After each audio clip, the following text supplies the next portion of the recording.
حلقة النهاردة هي الجزء الرابع والأخير من مجموعة الحلقات اللي كنا بنلاحظ فيها الأولاد وبنراقبهم وبنشوف إيه اللي ممكن يكون هو الروت كوز بتاعة السيمتومز والتحديات اللي بيمروا بيها. النهاردة هتكلم على 3 فاكتورز جديدة ممكن يكونوا هم السبب، نلاحظهم ونشوف. الفاكتور الأول في الحلقة دي هي الحياة الاجتماعية السوشيال لايف. وأول حاجة لمّا أتكلّم على السوشيال لايف بتاعة الأولاد، باتكلّم على حاجتين، علاقة الأولاد باللي في سِنّهم، اللي هم بيقولوا عليهم الpeers بتوعهم، وبالadults اللي في حياتهم. هنا أنا معنية أتكلّم أكتر بعلاقة الأولاد بالpeers بتوعهم، لإن الكائن البشري هو كائن مخلوق للتواصل، والتواصل الconnection ده شيء مهم جدًا، ومش لازم يكون مع عدد كبير أو تسعوا إن هم يكون الأولاد اللي عليهم الattention معظم الوقت، لإن ده شيء مش صحّي أوي. بس لازم نحاول يكون في حد في سنهم بيعرفوا يتواصلوا معاه سواء في المدرسة أو محيط العيلة أو الجيران، لأن إحنا we are social beings. لازم ناخد بالنا لما يكون الولد والبنت مش عايزين يعملوا الكونكشن ده أو مش فارق معاهم، لأن ده هيأثر على المشاعر بتاعتهم والمود ودرجة الانكزايتي بتاعتهم. any kid who is socially struggling لازم هنلاقي إنها بتأثر على حياتهم في جوانب كتيرة قوي. وحتى الأولاد اللي عندهم severe neurodevelopmental disorders وسنهم الفعلي مش متوافق مع الأولاد اللي في نفس سنهم، مهم أوي نساعدهم يلاقوا أطفال في مستواهم العقلي يعرفوا يتواصلوا معاهم. يعني لو في مثلًا دكتور اللي بتتعاملوا معاه، ممكن تسألوه عن أطفال تانية بيتعامل معاهم ويمكن أو ينفع يتم التواصل. ممكن بعد كده لمّا نبني مع بعض support group ده اللي أنا باحلم بيه، ممكن الأمهات يتواصلوا ويعرفوا يخلّوا الأولاد تتصاحب ويكون في support ودعم بين الأمهات وبعضها والأولاد مع بعض كمان. بعد كده عايزة أتكلّم على الbullying التنمُّر، وإزاي إن الأولاد المختلفين شوية بيكونوا أكثر عُرضة للتنمُّر، وغالبًا الأهل مش بيكونوا عارفين للأسف لإن الأولاد مش بتحكي. بس ممكن يكون في سلوك بيكون سببه إن الولد أو البنت بيتعرّضوا للتنمُّر بطريقة مأثّرة عليهم اجتماعيًا وسلوكيًا ودراسيًا.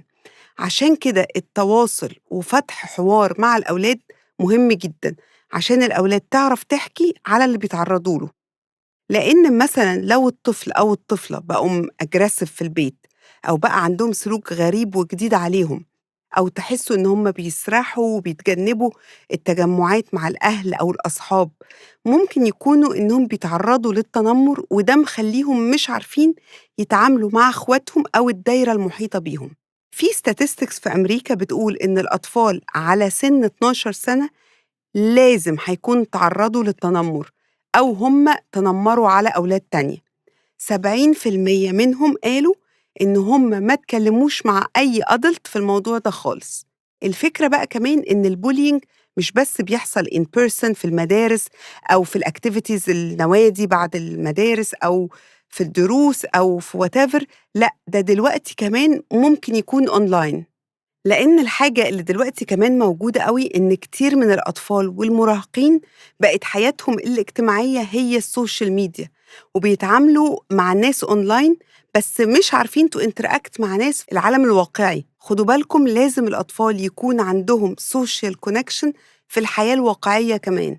برضه إحدى الred flags اللي لازم ناخد بالنا منها لما يكون الأطفال وخصوصًا الpreteen والteen بيفضّلوا العُزلة ومش عايزين يعملوا الactivities اللي كانوا متعوّدين يعملوها أو بيحبّوا يعملوها. لو حصل تغيير في العادات لازم ناخُد بالنا، لإن برضه ناخُد بالنا من حاجة تانية، لو اتصاحبوا على ناس جديدة أو غيّروا مدرسة أو بقى في أصحاب جديدة دخلت عليهم، لازم نكون on top of things ونراقب من بعيد ونتدخّل في الوقت المناسب. لو بقى كمان يقصدوا إن هم يخبّوا عليكم حاجة، خصوصًا برضه في سِن الpreteen والteen ومش عايزين يحكوا على حاجة، كل ده مهم إن إحنا to open a dialogue معاهم وحتى مع أصحابهم، اعملوا عزومة أو حفلة واجمعوا الأولاد كلّهم واندمجوا معاهم، وحاولوا تصاحبوا أصحابهم، صدقوني هتعرفوا حاجات كتيرة أوي منهم. الفاكتور التاني في حلقة النهاردة اللي ممكن يكون هو السبب ورا السلوك والتحديات اللي بتمُر على بنتِك أو ابنِك هي الصدمة أو تعرُّضهم لتروما. وهنا هاتكلم على الصدمات اللي الطفل ممكن يكون اتعرض لها ويكون فيها السبب أو الروت كوز اللي بيحصل والتحديات اللي بتمر على طفلك. التروما دي ممكن تكون حصلت من وقت الحمل مش بس من وقت الولادة. والنهاردة الطب أصبح معترف بتأثير الصدمة على الصحة النفسية والجسمانية، وإن أي مشاعر نتيجة للصدمة بتتخزن في الجسم ولازم هتظهر في أي مرحلة عمرية حسب التريجر اللي الشخص تعرض له. أكتر دكتور بيتكلم على التروما والتروما هيلينج هو الدكتور جابور ماتي، اللي بيطالب بتدريس التروما وأساليب الهيلينج بتاعتها في كلية الطب. هو ليتلي الصراحة بدأ كل المعنيين بالصحة سواء النفسية أو العضوية بيتكلموا على التروما، وإن في زيادة كبيرة في الوعي على تأثير التروما والصدمات على الأفراد والمجتمعات وحتى على مستوى الدول. وبدأت بقى تظهر تصنيفات زي البيج تي اللي هي البيج تروما والسمول تي أو الليتل تي السمول تروما، ودي عايزة حلقات وحلقات لوحدها. بس في examples للbig T يعني زي الsevere abuse والneglect، أي حاجة حصلت للطفل وهو totally helpless وسببت ذعر شديد والطفل ما كانش عارف وفاهم إيه اللي بيحصل له. وفي حالات طلاق بين الأهل تعتبر big T. الsmall T أو الlittle T هي الحاجات اللي الطفل اتعرض لها بس ما كانش عارف يتعامل معاها ويتصرف فيها، بس مش لدرجة الذعر زي مثلا البولينج اللي على خفيف كده. الدراسات بتقول إن كلنا في رحلة حياتنا اتعرضنا للنوع أو حتى النوعين من التروما، فما فيش حد ما عداش عليه تروماتيك ايفنتس، من أول الأطفال اللي اتولدوا وعاشوا في ملاجئ للطفل اللي عاش حياته حياة مستقرة جدا بين أب وأم بيحبوه وبيرعوه. صراحة التروما لم يسلم منها أحد، بس من أكتر الحاجات اللي اتعمل عليها دراسات إنها بتأثر على ستراكتشر المخ هو الأبيوز والنجلكت. أنواع التروما التانية برضو ممكن تكون حادثة حضرها الطفل بتسيب علامة جواه لحد ما يكبر، لو تعرض لعملية جراحية أو ميديكال بروسيجر كان صعب عليه حتى لو طفل لسه مولود، بتأثر على نمو مخه وطريقة ريجوليتنج المشاعر بتاعته. موت حد قريب من الطفل حتى لو جار بس كان قريب منهم، الأخبار الوحشة اللي الطفل بيسمعها حتى لو ما تخصوش أو تخص عيلته بتفضل في المخ والطفل بيعمل عليها حكايات على نفسه. الكلام على التروما محتاج كلام كتير قوي وحلقات طويلة ومع متخصصين في التروما هيلينج، بس اللي لازم الأهل يعرفوه إن مفيش حدث بيمر على أي طفل أو حتى أدلت بيسيب علامة جواه، وإن أي حد يقول خلاص الطفل نسي أو مش بيتكلم في الموضوع خالص فخلاص الموضوع عدى على خير. الكلام ده مش صح خالص، لازم يتعمل جلسات هيلينج مع حد متخصص وكفء في مجاله، لازم يتعمل تروما بروسيسنج مهما كان حجمها. الفاكتور التالت النهاردة اللي ممكن يأثر أو يكون هو الروت كوز للسيمتومز والتحديات هو البيرنت تشايلد ريليشن شيب، علاقة الطفل أو الطفلة بالوالدين.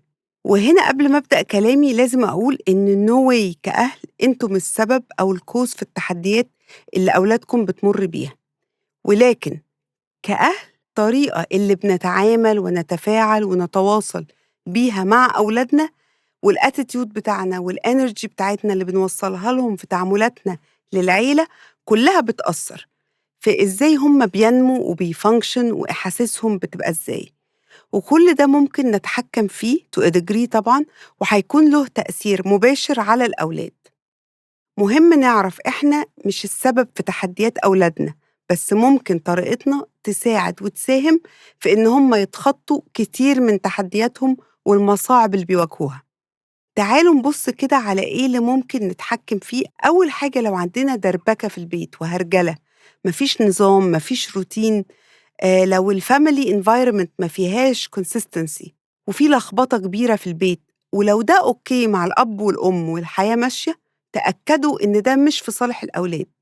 حتى لو في طلاق والأولاد بين بيتين يحصل كو بيرنتنج وفي بيت منظم ومترتب وفي روتين والبيت التاني فيه كايوس طول النهار وفي كل حتة، برضو ده مش في صالح الأولاد.